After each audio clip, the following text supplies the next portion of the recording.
Hi love, it's me, your femboy, and today we're going to be talking about Bionicle.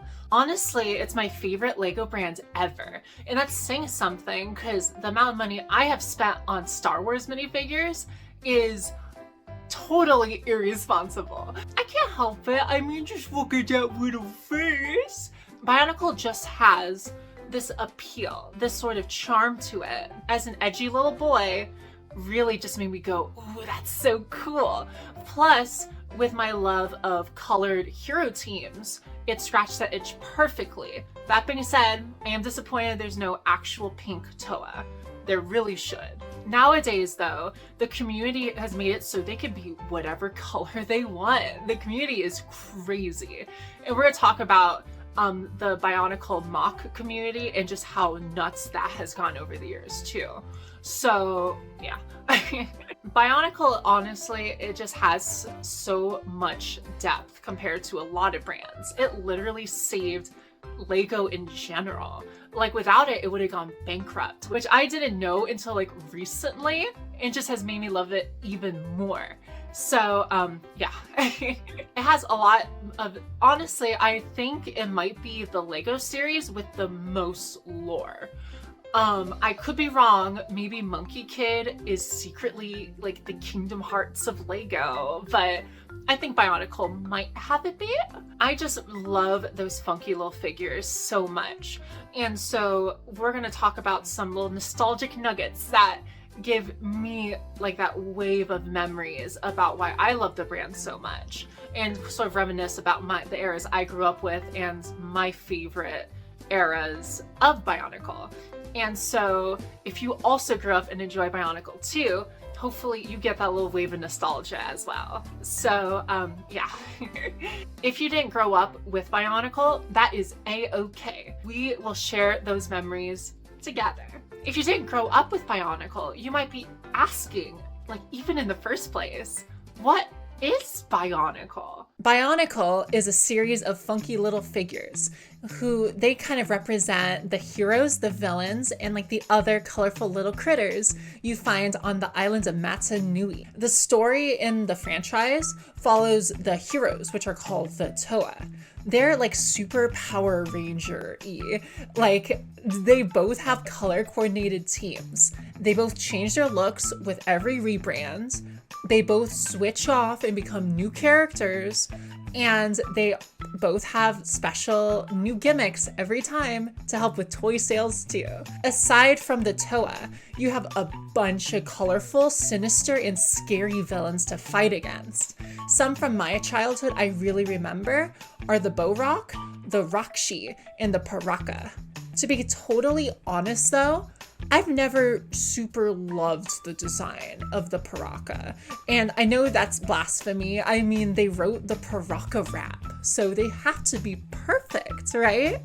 Well, I just never thought they looked that scary or that cool. That's a personal thing though, because I think they kind of look like those monkey robot mechs from Spy Kids 3D, so I think I'm just biased. The Toa themselves had a lot of different eras and looks, just like Power Rangers too. The ones I really super remember, and I definitely had a ton of when I was a kid, were the original series, which was the Toa Mata, and they eventually became the Toa Nuva, which, like in my opinion, look way cooler. But don't kill me, I know a lot of the community prefer the Mata, but there's just some of the Nuva I just think look really sick. They definitely look way more heroic to me, if that makes sense. There's also the Toa Metru and the Toa Anika. Now with the Anika, I really didn't like how their masks were. They look different and they feel super different. They use a different material for the Anika to try and make them stand out, and I don't know if I like it. Like, they're very rubbery, and not only are they rubbery, but also they are like teethy. Like they have teeth, and I don't like them with teeth. But the light up swords were super cool, so they had that at least. Oh, Another era I think I get a huge wave of nostalgia from are the Baraki. They were these super spooky, scary fish guys who just look so sick. Like, even now, I think they're easily the most intimidating and probably my favorite looking, like, villains that the Toa had to face. Like, they're total creepazoids, and I love them. There's like ones with swords for hands, and like there's ones that are like crabs and they have crossbows, and they're so much edgier. So duh, of course I like them. And there's even one that has actual blood just covering their face, and that is super sick. Which, P.S., I know it's supposed to be like a natural skin pattern or whatever, but come on. It looks like he just went to town on some Matorans before he showed up or something. Oh, speaking of which, there are a bunch of fighty characters that you could build too. The Matorans are kind of like the normies of the island. They're just people. They're vibing and just doing the boring hustle and bustle around town. The Toruga are kind of like old geezers. They are Matorans, and they used to actually be Toa back in the good old days. Early before the Toa were fighting off snake assassins or monkey rappers, they just fought Rahi, which are basically animals and like just the critters of Matanui, but they're cool. They have like so many, like I haven't even seen most of them. They have little spooters, they have deer, they have huge crab boys that you can control with little remotes, which are really cool, and I always wanted one, but of course, super expensive. It's Lego, what do you expect? Oh, and then they have whatever that is. There's so much about this series I absolutely adore.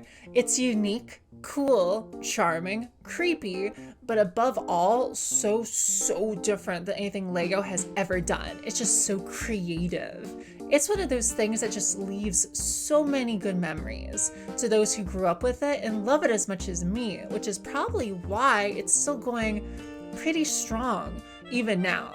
Not in terms of like official Lego like support, but fan support. People who grew up with it or sort of are now growing up with this love for it. Speaking of things I super love about Bionicle, there's a couple little things that just give me this rush of like childlike happiness from like memories way back in the day. There's a couple little nuggets of nostalgia I want to share with you. Like Toa Nakama's trans blue mask. It has this texture and look to it that I don't know why, it's always stood out to me. Like it's transparent, the trans part. And so even compared to the other water Toa, she just looks visibly so like different. There's other words for it, but she always just stood out and it almost became a core memory to me in a super weird way. She was one I bought first when I rediscovered the brand last year, because oh my god, there's just something about that mask that's just like, it dug into my brain and did actually become a core memory, which is bonkers. Also, the official guide to Bionicle. I got that at a Scholastic book fair like ages ago, back when I was just a baby Bork. And like every single picture and promo art and just everything in it is not only really pretty and like strangely gorgeous, but it gives me so much nostalgia. It's crazy. Literally anything from Scholastic, those book fairs, like are prime materials for the series. But that book is like if I said the mask was a core memory, this is like the ultra core memory. Also, the Bionicle Mask of Light movie. This is the only one I've actually seen, and I saw it back when I was getting into Bionicle, which is probably why I like the Nuva so much. I don't really remember that much about the movie itself. I just remembered that the Toa had these like weird human-y mouths that they talked with, and how they made the Rakshi actually like super scary.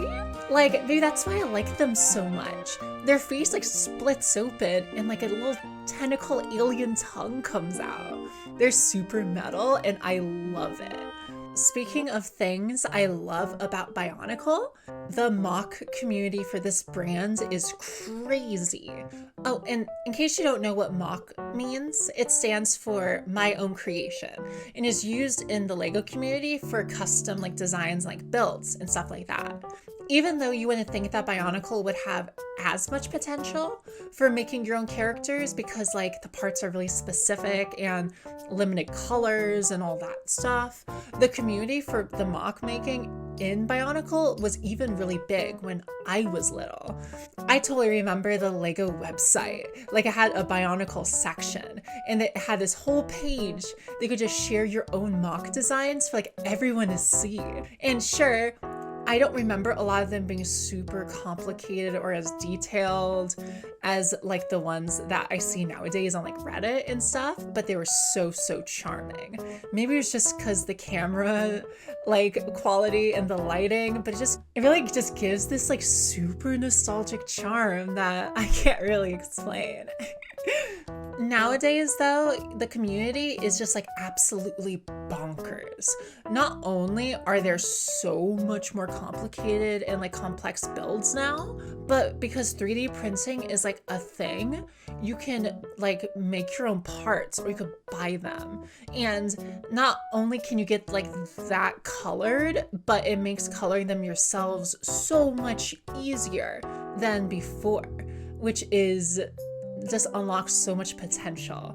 Even though Bionicle was one of my biggest hyperfixations as a kid, I feel like I'm even more into it now as an adult, which is probably because there's so much more options. Like they're literally endless and it makes my imagination go wild. But that being said, it is LEGO.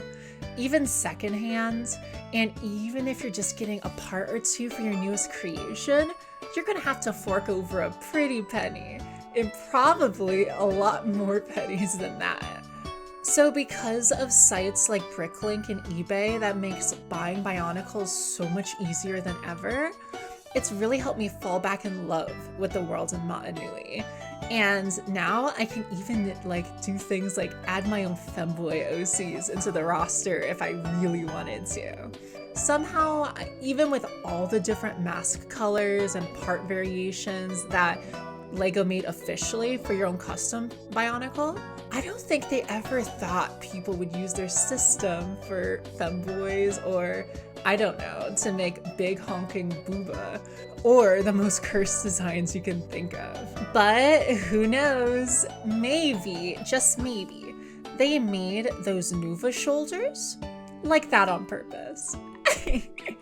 So yeah, that was my favorite LEGO brand of all time. Honestly, just going through like my memories and those little nuggets of nostalgia have really made me just appreciate the fact that I can collect this brand again.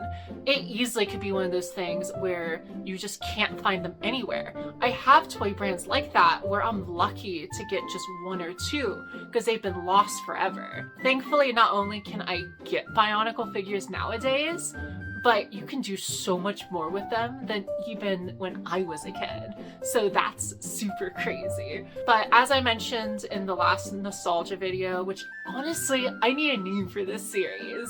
Like, I probably could come up with just something like every other nostalgia video does, which is like the weird world of Bionicle, or Bionicle was weird, or something like that. But I don't know, I don't want to, that's totally fine for them to do. I'd rather do something a little different. So if you have any ideas for either a topic I should cover from either my childhood or yours, or if you have a title suggestion, that would be so appreciated. So thank you.